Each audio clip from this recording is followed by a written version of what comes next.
You ask Tiger to calculate. This deals with finding the midpoint between 2 points.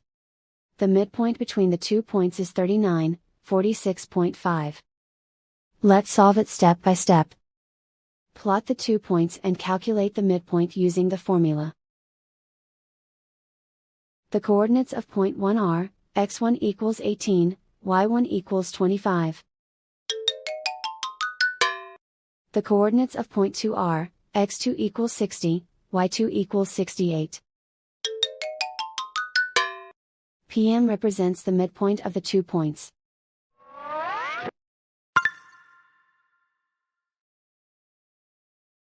Use the x values in the midpoint formula to find the midpoints x. x1 equals 18. x2 equals 60.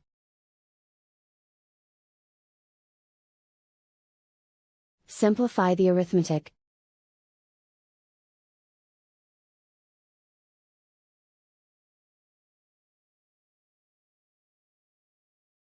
Use the y values in the midpoint formula to find the midpoints y.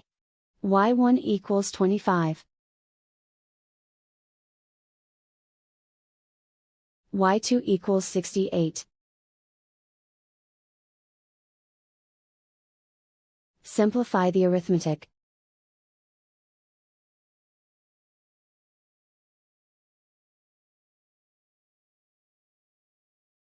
And so, the midpoint is 39, 46.5.